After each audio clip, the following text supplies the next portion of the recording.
Basically, we started as a local show in Chicago on a UHF channel in black and white. It was a 5-day strip and sort of an experiment.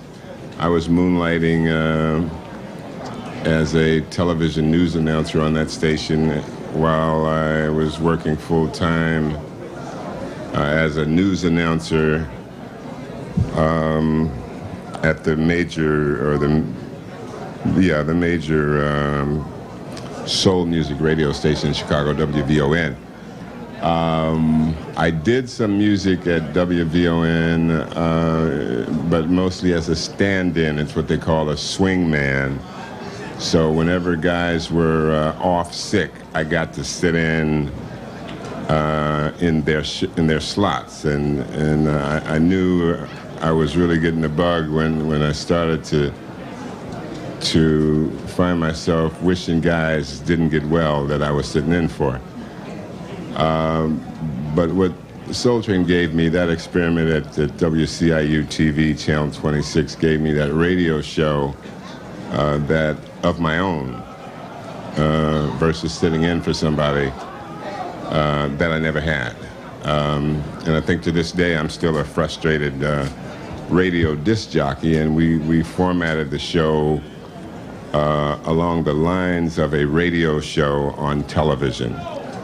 I think if I had gotten my own show on WVON, I probably would have been happy for the rest of my life, but we wouldn't be having this interview today.